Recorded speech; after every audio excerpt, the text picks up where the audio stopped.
nesse evento, junto com todos nós aqui. Queria agradecer todo o pessoal da coordenação pelo aceite da Track aqui. Agradecer a oportunidade de estar aqui no TDC. Eu comecei a palestrar no TDC aqui em Florianópolis há 3 anos atrás, e depois disso tenho apresentado em quase todas as sessões. Então, pessoal da coordenação, obrigado pela oportunidade. Eu tenho 4 desafios no bate-papo de hoje. O primeiro desafio que eu tenho aqui é apresentar para vocês um conteúdo de qualidade, profundo, para que vocês possam aprender e ter pelo menos um interesse em procurar mais informações e sair um pouco mais capacitado do bate-papo de hoje. Esse aqui é o meu primeiro desafio. O meu segundo desafio é deixar vocês na sala, sem olhar o celular, porque tem um pessoal conversando sobre tal coisa X e Y. Então eu vou fazer algumas perguntas para vocês. Gostaria que vocês pudessem levantar a mão quando tiverem aquele conhecimento, aquela funcionalidade. Então eu vou tentar ser mais interativo possível, para que vocês não me troquem pelo chat do grupo de futebol ou pelo cheiro do almoço. Meu terceiro desafio, eu tenho 58 slides, e se vocês fizerem uma matemática simples, entre 35 minutos e 58 slides, vocês vão perceber que eu vou ter que falar em 30 e poucos segundos por slide, e já passaram alguns slides, então eu vou pedir pessoalmente o pessoal aqui da frente, a cada 28 segundos, levantar a mão para que eu possa trocar o slide.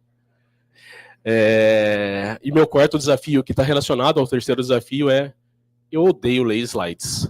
Se fosse para ler slides, eu mandava o slide para vocês, todo mundo ficava em casa comendo pipoca, e eu não precisaria estar gastando nosso tempo aqui. Então o slide é simplesmente para contar uma historinha, para passar para vocês depois, porque eu não vou ler um slide, eu não gosto de ler slides. Se eu tivesse que ler slides, eu mandava para vocês. Sou Daniel Habib, sou arquiteto de soluções na AWS, estou fazendo 5 anos agora. Eu tenho uma especialidade em trabalhar com tecnologia serverless. Eu vou falar um pouquinho mais à frente o que é tecnologia serverless e por que isso pode nos ajudar. Espero que gostem do bate-papo de hoje. Aplicações tradicionais de Java, não vou gastar muito tempo aqui. Por que os 58 slides não são muito um desafio para mim? Porque, basicamente, eu vou falar sobre conceitos, né?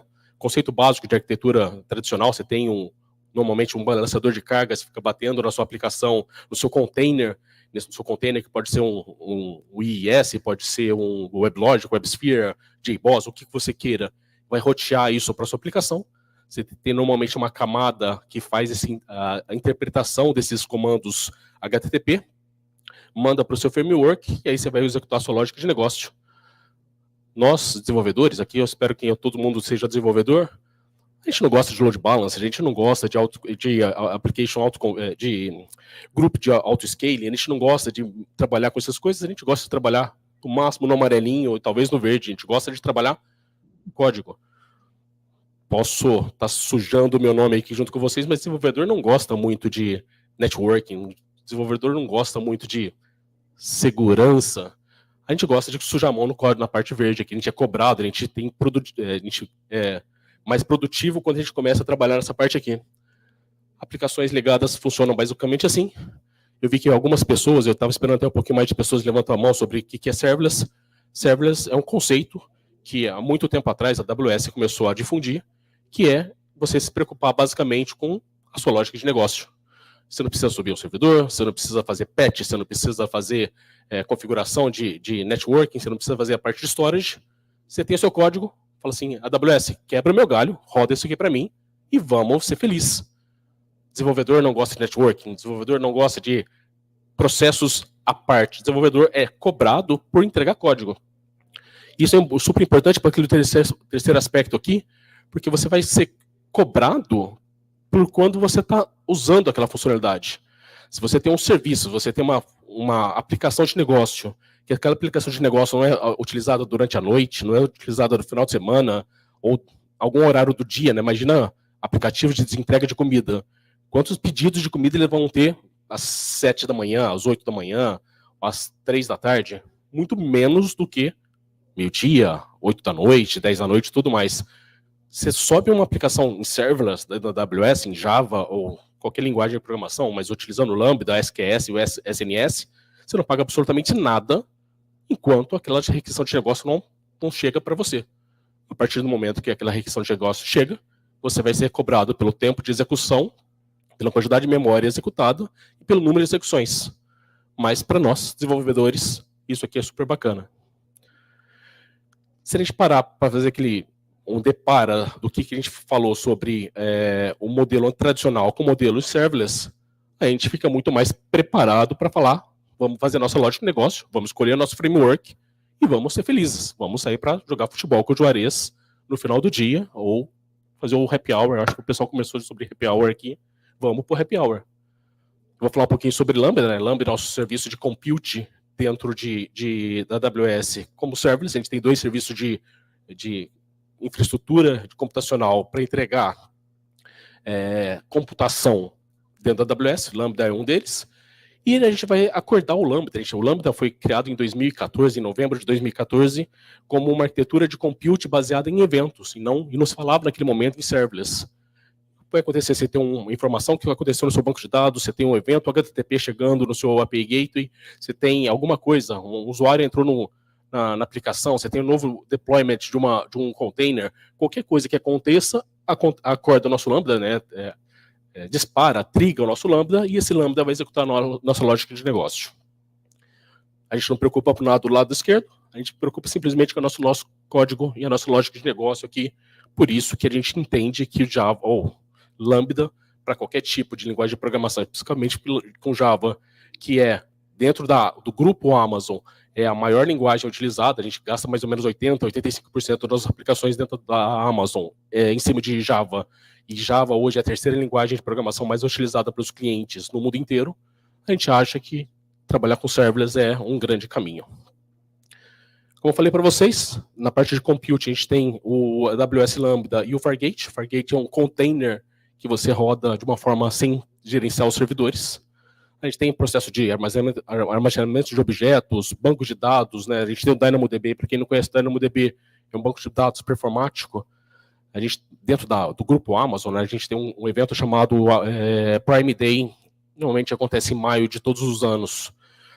E o Prime Day do ano passado, o DynamoDB ele conseguiu executar 126 milhões de requisições por segundo, com tempo de resposta menor de que 10 milissegundos. Você imagina bater no banco de dados 126 milhões de vezes por segundo, e cada requisição não gastou mais de 10 milissegundos para ser retornadas. Além disso, a gente tem um gerenciamento de APIs, como o API Gateway, o AppSync, que é GraphQL, a gente tem mensageria e tudo mais. São conjuntos, né? São sabores de serviços de serverless que a gente pode utilizar no nosso dia a dia. Bate-papo aqui sobre Java, então vamos falar um pouquinho mais sobre Java. Dentro de Lambda, né, dentro das soluções serverless, a gente tem o conceito de criar um handler. O handler é aquela classe, é nosso método que vai receber a nossa conexão principal de negócio. Toda classe, você pode colocar o nome que você quiser, né? O handler a gente chama de handler porque é o padrão, mas você pode colocar qualquer nome de classe, de método para receber isso. A gente trabalha desde a versão 8, 10, 17, 21. Quem trabalhou antes de versão 8 de Java aqui? Alguém trabalhou na versão 1? 1.3? 1.7? Eu me sinto velho. Obrigado, vocês não estão me deixando me sentir velho sozinhos. Eu trabalhei com a versão 1.3. Eu ia trazer o diploma para cá, eu esqueci de trazer o diploma de um curso na Unicamp que eu fiz de certificação Java 1.3 e 1.7. Isso não quer dizer que eu sou velho, quer dizer que eu sou experiente, tá? Basicamente, a gente tem o handler. O handler é uma implementação, é uma definição daquela classe. A gente vai receber dois parâmetros, dois objetos. Um objeto de input e um objeto de contexto. O input é basicamente o payload, né? A nossa informação, é a nossa informação de negócio que a gente vai estar trabalhando. E a informação de contexto é sobre quanto de memória eu tenho, quanto tempo de execução eu tenho, em que região da AWS está sendo executado, quanto é o meu tempo de timeout para poder trabalhar. Grande parte das aplicações Java ignoram essa parte de contexto, ele é um parâmetro opcional, mas a gente pode trabalhar com isso quando a gente acha importante. Não precisamos desenvolver nada do zero, né? A AWS já montou para a gente algumas bibliotecas que a gente pode utilizar para mapeamento dos eventos, mapeamento de eventos do API Gateway, do SQS, do SNS, do DynamoDB, ou eventos de negócio quaisquer.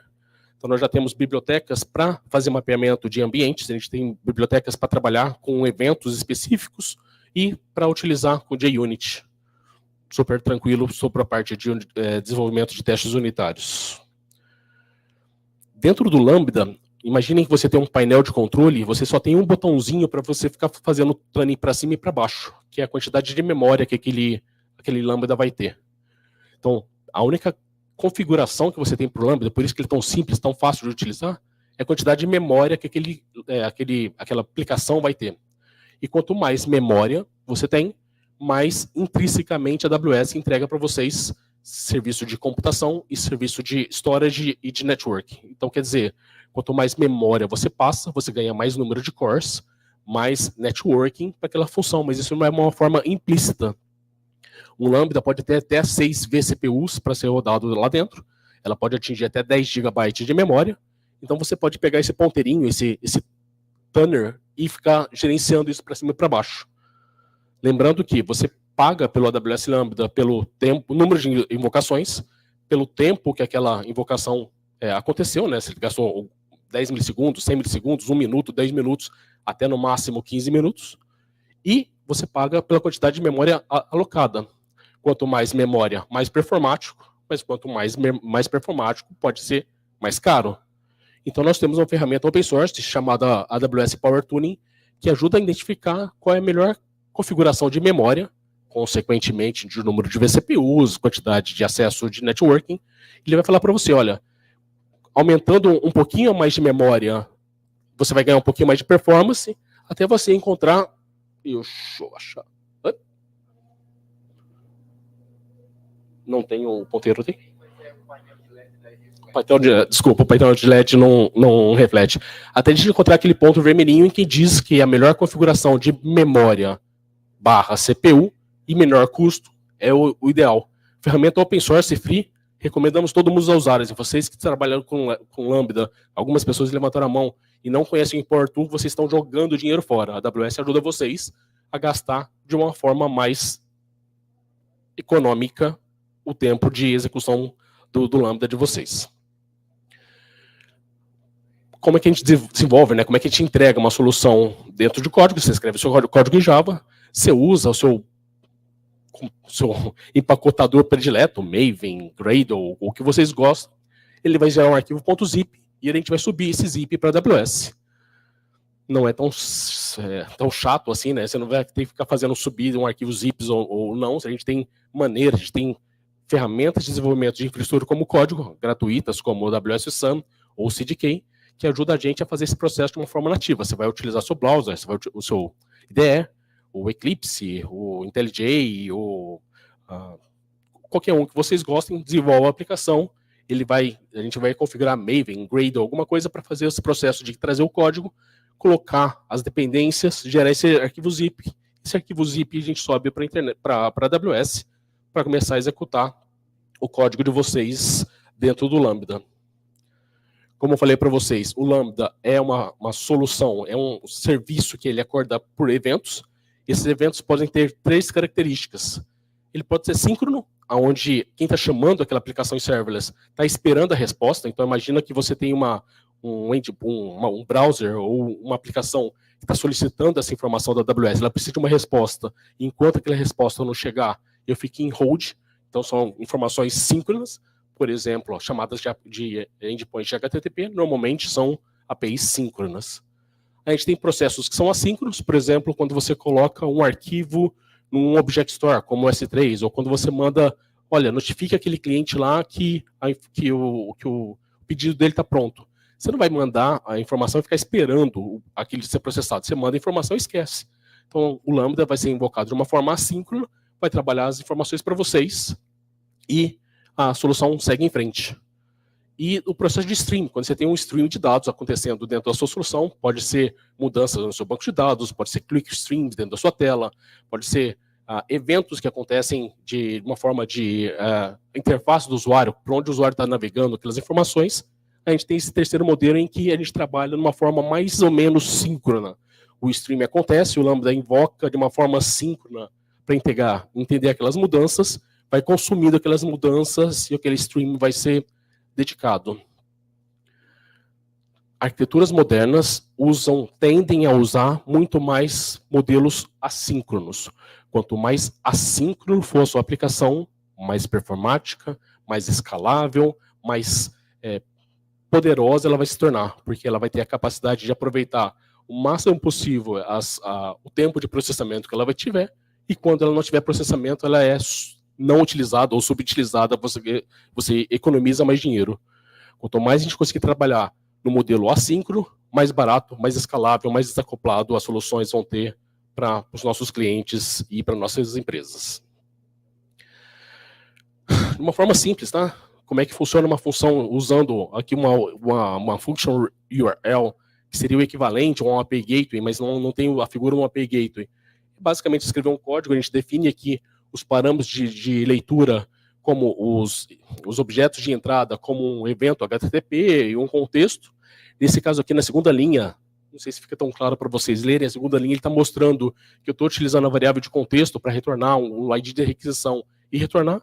E basicamente esse aqui é um Hello World utilizando o Lambda como com o evento do API Gateway. Não quero usar a function URL, eu quero usar um gateway, e aí tem um endpoint na minha empresa /unicórnios, e eu quero fazer um get ou um post. Então eu tenho a capacidade, dentro do API Gateway, de falar, olha, existe um Lambda especializado para poder fazer um get, um Lambda especializado para fazer um post. E daqui a pouquinho a gente vai ver as anotações aqui que vão nos facilitar a criação desses Lambdas. Poxa, Daniel, mas será que eu não consigo utilizar o mesmo Lambda para poder fazer um get e post? Características de aplicações modernas. Quanto mais especializado a aplicação tiver, aquele código tiver, mais fácil da manutenção, mais simples de fazer o deploy, menos tempo a gente vai falar sobre cold start daqui a pouquinho, menos tempo de cold start a gente vai ter. Lembre-se, vocês não pagam absolutamente nada para colocar lambdas na AWS. Vocês podem colocar 100, 50, 200, 300 lambdas dentro da AWS, o custo para vocês é zero. Então, quanto mais especializado tiver seu lambda, mais simples, mais fácil de manter, e você não vai pagar nada por isso. Ah, eu preciso fazer uma modificação, eu preciso fazer uma update no meu lambda de get. Eu não impacto quem fez o lambda de put. Se eu tiver que fazer um redeployment, não vai ter nenhum impacto na outra aplicação. Então, quanto mais especialização você tiver, melhores operação. O nosso dia 2 vai ser mais operacional com esse processo. Usem o máximo de lambda possíveis. Eu quero consumir, eu estou recebendo informação de uma fila de eventos. A gente tem o SQS, que é nosso serviço de filas gerenciados, a gente pode ter um ou vários lambdas consumindo isso. Normalmente, quando a gente coloca alguma coisa numa fila, a gente está entendendo que a gente vai ter quantidade de produtores de filas muito grandes. Você pode colocar um lambda trabalhando com isso ou diversos lambdas trabalhando com isso. Se vocês separarem aqui, na primeira linha de código, a gente fala que esses eventos aqui vão ser baseados em um evento como o SQS, e qual que é o tamanho do batch sizing dele. Então a gente vai poder fazer um get records, em vez de você pegar registro dentro do SQS, você vai pegar um batch de registros dentro do SQS. E aí você vai poder trabalhar isso de uma forma muito mais performática. Você vai evitar fazer chamadas de funções para cada fila, cada mensagem individualmente, você vai pegar um batch para poder trabalhar. Isso é uma melhor prática também, independente da linguagem que a gente está trabalhando. Basicamente, a gente tem duas maneiras de trabalhar com Java dentro da AWS usando o Lambda. A gente tem dois modelos de acesso aos objetos.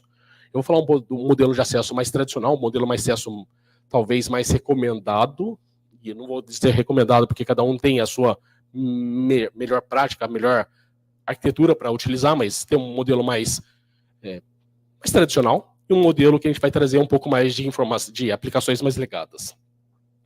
Só relembrando, Lambda é um serviço baseado em eventos. Ele precisa de um evento para acordar.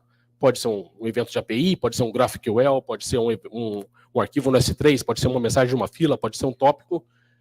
O Lambda acorda e vai fazer a lógica de negócio e vai chamar outro serviço da AWS, colocar informações de banco de dados ou fazer qualquer tipo de requisição HTTP, alguma coisa assim. Então, basicamente, o AWS Lambda ele vai trabalhar no ponto de vista de ter uma requisição e armazena essa informação, ou trabalha aquela informação de uma forma funcional, mas a gente tem que ter um trigger daquele evento, né? SQS, API Gate e tudo mais. Se vocês separarem, aquele comandinho que está iniciando o processo é uma forma que um browser ou que um command line como o curl faz uma requisição HTTP. Ele manda o endpoint HTTP, versão HTTP 2, utiliza o método, né, o verbo HTTP, put, get, post e tudo mais. O API Gateway recebe esse processo, ele trabalha, ele formata, ele cria algumas informações mais importantes, mais informativas, dados mais informativos, metadados mais informativos, para passar isso para o Lambda. E se vocês separarem, lá na frente eu estou fazendo uma requisição via curl e trazendo para cá, o API Gateway aumenta, ele traz mais informações contextualizando aquela requisição. O HTTP não é mandatório sobre isso, mas ele traz esse processo que nos ajuda. E como é que eu vou trabalhar nisso aqui? Então a gente vai trabalhar isso aqui em 2 modos. O primeiro método é recebendo objetos. Aí dentro do API Gateway, ou do SQS, ou do S3, a gente tem mapeamentos, aqui na biblioteca de objetos que eu passei para vocês um pouquinho mais cedo. Você pode utilizar eventos HTTP, eventos SQS ou S3, tão simples quanto simplesmente importar essas bibliotecas e vamos ser felizes. Não tem muito trabalho, a gente não tem que ter a necessidade de um conversor de HTTP para poder fazer esse processo, né? Esses serviços da AWS mais especializados já fizeram esse trabalho para a gente, e vocês podem utilizar frameworks que vocês tenham domínio, que vocês tenham familiaridade. Eu falei que ia fazer algumas perguntas para vocês. Alguém aqui, quem utiliza mais o Spring Cloud para trabalhar no dia a dia de vocês? Poucos. Quem usa Micronaut? Ninguém com Micronaut? 1, 2. E Quarkus? 3 Quarkus, 4. Isso aqui é a critério de vocês, tá? O framework, ele é transparente para a gente. O framework nos ajuda a entregar software de negócio com mais facilidade.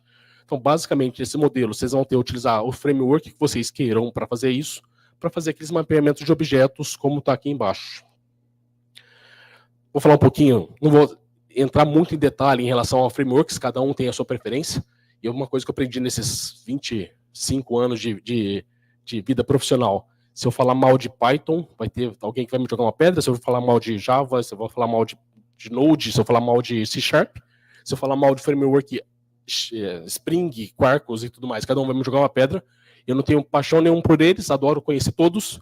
Então, características do Spring Cloud facilita a gente criar as nossas implementações baseadas em requisitos de negócio. A gente coloca essa parte, ele faz o roteamento para a gente e traz uma abstração das interfaces aqui para a gente. E aqui a gente coloca as nossas anotações. De novo, não tenho paixão nenhuma por todos eles, eu tenho que conhecer eles, todos eles, para apresentar, e eu não vou falar sobre benefícios ou malefícios do framework. Utilizem o que vocês gostam. Fechado? O que isso facilita? A gente vai ter o API Gateway fazendo aquele enriquecimento dos eventos para a gente. O Lambda, o serviço Lambda, vai trabalhar como nosso web container, que vai facilitar a gente a não precisar desenvolver os servidores. A gente coloca o Spring Cloud na frente, esquece aquele cara e trabalha na lógica de negócio. O que nós fizemos de infraestrutura? O que nós fizemos de servidores? O que nós fizemos de configuração? Basicamente nada. Desenvolver uma aplicação em Java, utilizando serverless, é uma coisa muito simples. Mesma coisa a gente vai falar sobre o REST, né? Então a gente tem o /unicorns ali, a gente pode fazer o nosso, se não me engano, aqui é um post. Eu só vou correr um pouquinho, porque minha plaquinha já de 10 minutos já subiu, já tem uns 2 minutos atrás. Aqui é a segunda forma, né? A primeira forma, utilizando objetos, a gente pode utilizar os adaptadores HTTP. A gente coloca essa primeira camadinha de lógica para utilizar os modelos, né? Eu já tenho uma aplicação rodando na minha versão de Spring Cloud antiga, legada, e eu quero modernizar para utilizar o Java. A gente coloca essa camada, volta para o Spring, lógica de negócio, nada muito diferente. Nesse modelo aqui, essa camada de abstração, essa parte de adaptador, nos ajuda a trazer códigos legados para dentro dessa nossa solução, sem ter muito retrabalho para trabalhar nisso, mas em compensação, eu vou falar um pouquinho mais à frente sobre o drawback disso daqui a pouquinho. Tá? Nesse cenário, a gente pode utilizar os nossos frameworks que vocês acharem mais importantes, mais fáceis de utilizar. E como é que eu faço o deployment? Basicamente, você inclui uma dependência no POM, ou Gradle, ou Bundle, colocando quais são os frameworks, define a nossa classe de handle e faz o deployment. Tem um QR Code aqui, muito possivelmente o QR Code não vai ser visível aqui, mas tem uma explicação melhorzinha como a gente faz o deployment desse processo aqui. Pronto? As vantagens. É mais simples de importar. Se você já tem uma aplicação, vocês já estão trabalhando com ela no formato com o servidor trazer para um formato serverless é mais simples. Em compensação, ela vai trazer uma camadinha a mais que a gente vai ter que aceitar que o pacote vai ser um pouco maior, o tempo de execução vai ser um pouquinho mais impactado. Um pouquinho de comparação, vou deixar para vocês, para a gente ver o material depois, mas basicamente eu já falei um pouquinho das diferenças entre os dois métodos. Um é um pouco mais cloud native e o outro é muito mais trazendo aplicações legadas. A vantagem aqui é que a gente tem um problema maior para poder fazer a modernização. Como é que funciona as informações? Como é que eu crio um ambiente de Java, né? A gente tem a inicialização, que a gente chama de cold start. O cold start, ele vai acontecer só a primeira vez e depois toda vez que aquele ambiente estiver rodando, ele vai funcionar. E basicamente a lógica é essa. Eu fiz uma solicitação, a AWS verifica. Eu tenho um ambiente pronto? Não, eu não tenho um ambiente pronto. A gente cria um novo ambiente, faz o download de código, inicia aquele código e começa a execução, né? A gente quer fazer sair da inicialização para executar a parte em verde aqui, que é a execução do código. Se aquele ambiente de execução já está funcionando, ele simplesmente já executa aquela linha de comando, a linha de código de negócio. Como é que funciona esse processo, né? Como a gente acontece de uma forma paralela, quando acontece duas requisições, o que acontece é o seguinte: eu tenho meu cold start, eu tenho minha inicialização, eu tenho a criação do ambiente de execução, chegou uma segunda execução e a minha primeira execução já terminou, aquele mesmo ambiente de execução é reaproveitado. Se tiver uma terceira execução, enquanto a segunda execução ainda não terminou, eu crio um novo ambiente de execução, executo o meu cold start e começo a execução. O que isso quer mostrar para vocês? Que nem toda execução do Lambda tem um cold start. Esse cold start acontece só quando tem execuções em paralelas. E não vou entrar muito em detalhe aqui, porque eu preciso falar um pouquinho sobre cold start com vocês, e o meu tempo já está um pouquinho mais reduzido, então deixa eu só passar para vocês características, né? Como a gente consegue fazer isso? A gente consegue utilizar características de compilação em camadas, criar ou utilizar das características do Java para compilar utilizando camadas, e aí você tem um pouco mais de performance.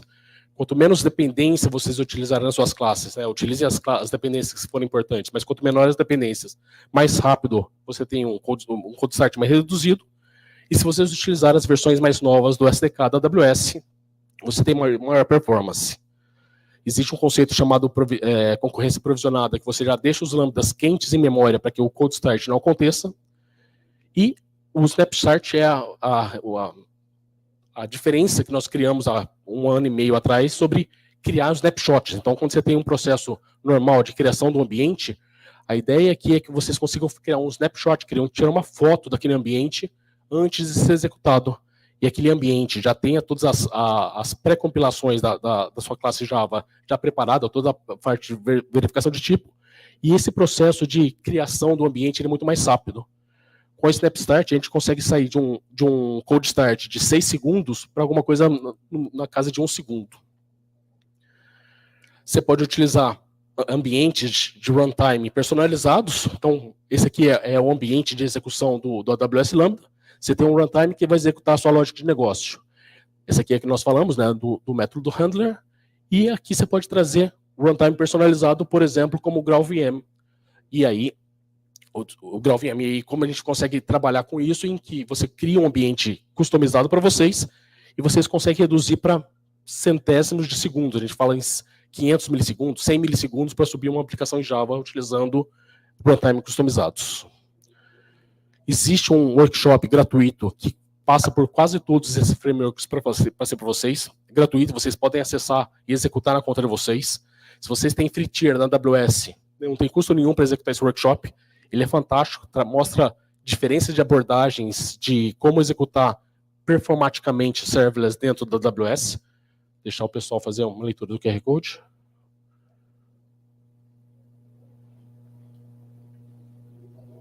Bora. 3, 2, 1.